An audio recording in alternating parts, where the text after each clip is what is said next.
Hey everybody, welcome back.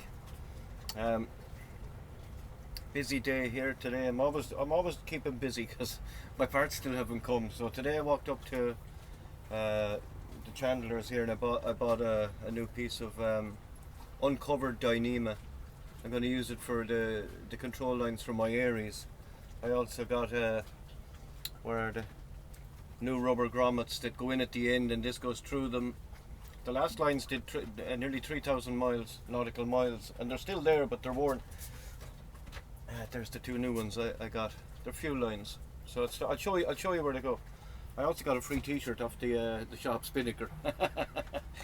Always a bonus. I could do with them. I'm low on clothes anyway. Well, clean clothes. So what I'll do is I stitch a loop in the end of this, stitch into the old one, and pull it through. I'll show you now. So. I went through the tracking order for my parts. They've been through Germany, Madrid, England, Germany, Madrid, Tenerife, and anyway, I eventually got through to UPS and spoke to a human, and I should have them, I think, Wednesday, because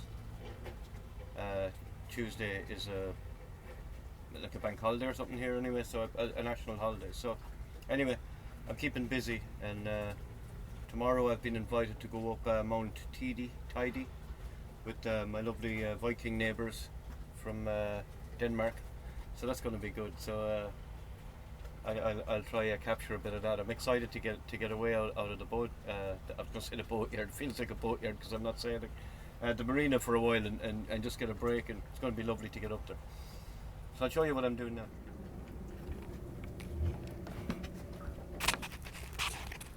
So if for people that are familiar with the ARIES, you'll understand this. If you're not, I'm just going to give you a quick explanation. The rope down at the end there just goes through a casing, and that's what controls these lines. These lines come back through a pulley, over through this pulley, and onto the wheel. That's what steers the boat when I'm asleep, and all the time, in fact, nearly all the time. So this one is quite worn at the end, and flags on the way. So I keep loops stitched into these, so when they're worn at sea, it's a tricky job to repair them at sea or to replace them. So I just stitch it onto the end of that and I just pull it through. I'll show you now in a second how I do that. I'm going to have to stitch it first.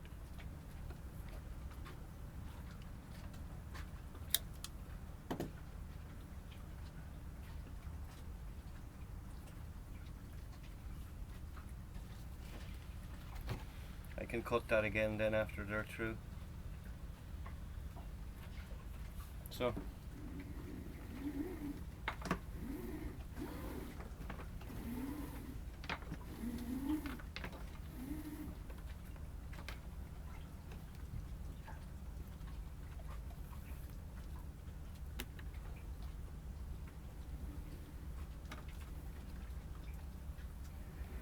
oh, it's through. So that's a really nice, easy way of doing it, because that line just goes in through that tube, down and out at the bottom. So it'd be quite difficult to get that out if you couldn't just pull it through, so all time saving. So I got into the dinghy, and that might be a better explanation of what I'm doing. Putting that in so it doesn't wear that rubber piece. So that should get me another bit. I'll show you the old one actually so you can see. It's much easier to see it from the dinghy. So the old one is nearly gone. You can see the pipe is split. So I'm just going to replace that one now as well, the same as the other, and should be good for another few thousand miles. Can't beat dyneema.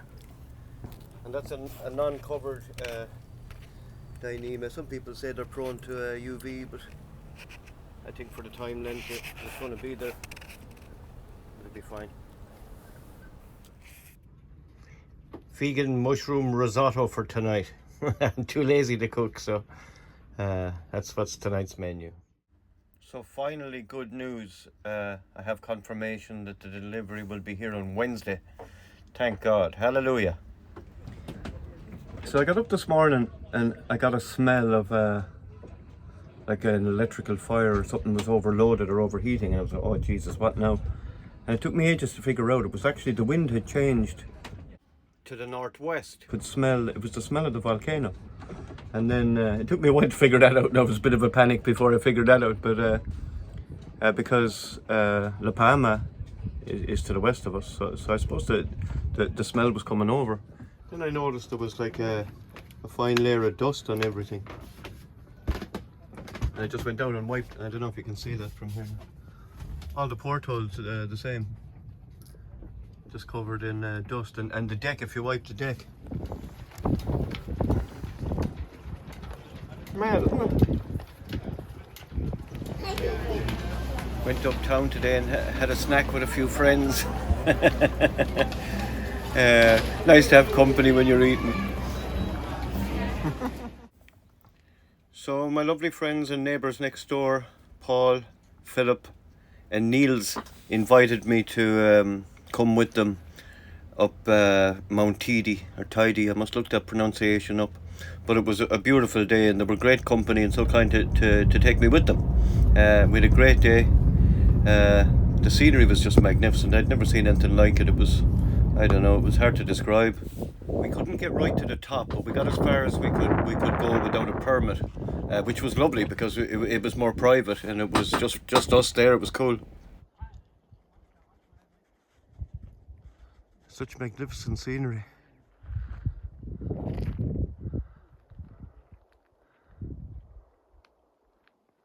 The three Vikings. Top of the world. The Vikings on top of the world. Beardless Vikings. Beautiful, isn't it? Isn't that magnificent? I think La Palma is under that canopy somewhere, the volcano. Beautiful. Yes. So here we are, almost at the top of Mount Teide. Hello. Kind of. Yeah. With the three Vikings, with Paul, Philip and Nils. Yeah. So, isn't it beautiful scenery? Great company and beautiful scenery. That's the mountain up behind us, I think. Yeah. Where we couldn't go. Yeah, we're not allowed. We don't have a permit. They don't want us there. Yeah.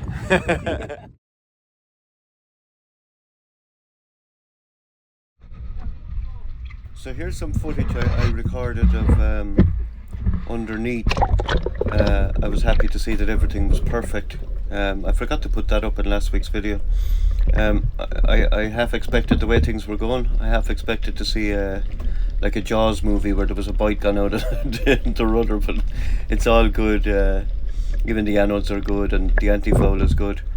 So it was interesting just to see that the whole skeg was perfect.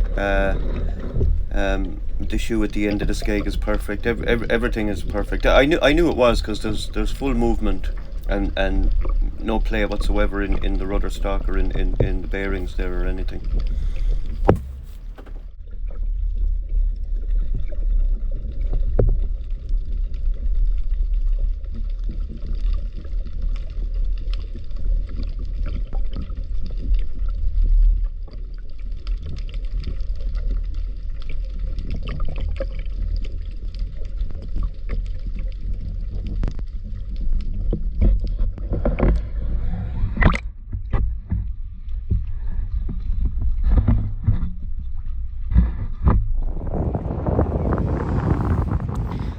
Top of the mast, trying to fix this wind vane again. So this is the beautiful Santa Cruz. There's my friend's boat over there, the blue one, sailing Sweet Ruka. You can see the whole marina behind me. Fantastic place.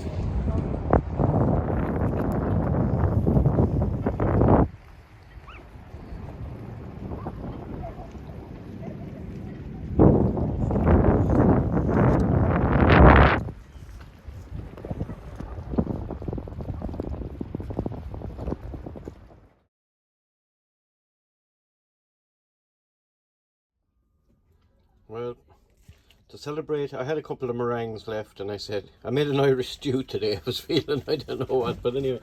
So to celebrate my parts coming, I made another of my favourite desserts. Anyway, so all's good on Waxwing today. I even did a bit of a tidy. I cleaned out the whole bow section and sorted stuff. Nice to be organised. So the Vikings leave today.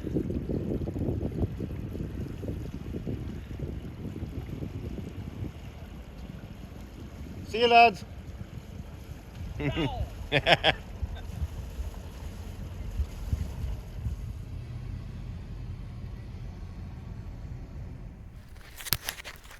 So, update from Waxwing. All going good. Finally, things are working out. My parts arrived. I've given them to Alexi, the engineer. He's going to get back to me when he has that part machined. I put it all back together, and one way or another, no matter where I'm going, I'll be sailing next week. So I'll be out in the water. Thank God. My neighbours, the Vikings left this morning. I was jealous when I saw. I was happy for them, but I was envious when I saw them sailing off. They're heading down south to Tenerife to anchor for a few days. So I'm getting a lot done. I got that part off the top of the mast yesterday, and it's all maintenance, so it's all good, and it's keeping me busy. I have a chart below deck that it's a copy of a chart that my niece Nell made for me. It's a route of my dad's circumnavigation, and I'm going to show you on that where I should be now. It's the only chart I have of the world, so it's handy.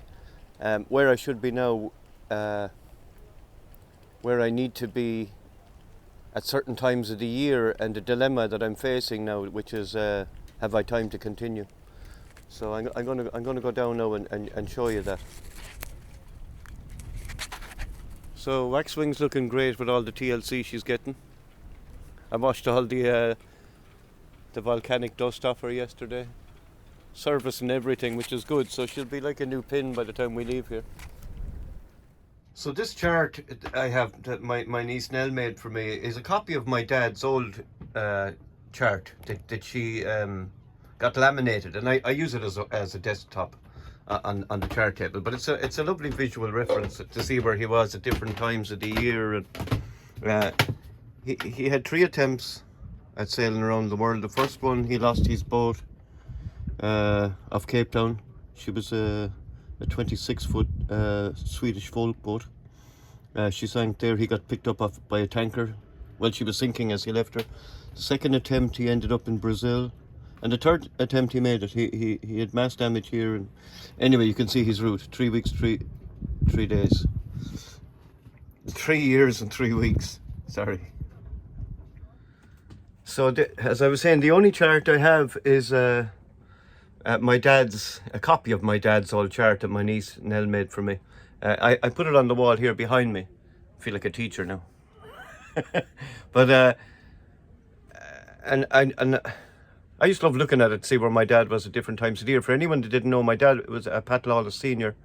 I have a brother Pat as well, who's entering next year's GGR. So have a look for Pat. But my dad was Pat as well, Pat Senior, and he did a couple of transatlantics and eventually a solar circumnavigation. He stopped. It took him 3 years, so I had to promise Kathy it wouldn't take me 3 years. That's why I went non-stop. But anyway, I'm going to show you on the chart. I just marked it in roughly. Obviously, that's not my navigation chart, but for people to see a visual look at where I should be. You see, this is just for anyone that doesn't understand a dilemma that I'm in. There are certain parts of the world I have to be in at certain times of the year, mainly the Capes, and you try to be there for their summer. Australia, Christmas time, because it's their summer. Cape Horn, January, February. I'm very late now, so I have a dilemma whether to continue on or sail back to Ireland and start again fresh next year, possibly with a brand new steering system put in. And anyway, everything else worked perfect on the boat, but anyway, I'm off track. So that's my dilemma. I'm going to show you on the chart, just for visual reference for anyone that would like to see. So I left Ireland on the 21st of August. That's my first month, 21st of September, where I should be, where I, you know, approximately 21st of October, which is what we're nearly at now, you know, and I'm still in the Canaries, so I'm way behind. I should be gone past the first Cape, heading for Australia, and then, so that would have been 1st September, October, November, December, January, February for Cape Horn, ideally.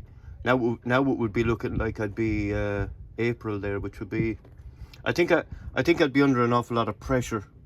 Just keep the boat moving as fast as possible all the way along here. So I have a big dilemma. I mean, to go back, I don't know. So anyway, I have the weekend. Today is Friday. I have the weekend to well, I'm gonna get the parts back in and go for a sail. I don't know, just sail a couple of 100 miles and see what I think of it, and then decide whether to continue on pushing for Cape Horn for winter, or see, I could end up getting stuck in Australia or New Zealand then. I don't know. I have a lot to figure out. Anyway, I'm ranting, but so I have a lot to figure out. I'm going to get it back together and see what happens. I'm kind of leaning towards sailing back and starting fresh, but I'll have to see. I'll have to, I suppose, get everything back together and see how I go. Yeah. I should have taken up golf. So you can see my dilemma. It's a huge decision. Not just, you know, it's heartbreaking to even have to consider it, but safety is paramount. And to enjoy the trip, you know, to be under pressure the whole way down the Southern Ocean would you know, wouldn't spoil it. But I mean, anyway, safety comes first. I also have to consult with my family and friends, and you know, they're all 100% behind me, whatever I decide to do, which is great. And so anyway, it's been a better week part wise, and so thanks for tuning in, and as I said, thanks for all the emails and the text messages and everything. I can't keep up with them, but I do read them when I get a chance in the evenings. So anyway, the good news is next week, no matter what I decide, I'll be sailing. So there'll be nice sailing videos, and I'll be sailing again. You know, what's my dad used to say, men in ships rot in harbours. It's nice here, but it's not where I want to be, you know. So thanks for watching. So next week should be good. I'll be sailing anyway. No matter what I decide, I'm going to be out sailing. I'll be out of here. So thanks for tuning in, and for subscribing, and you know, for keeping up with what I'm doing. So thanks a million. So have a good weekend, everybody. Waxwing out.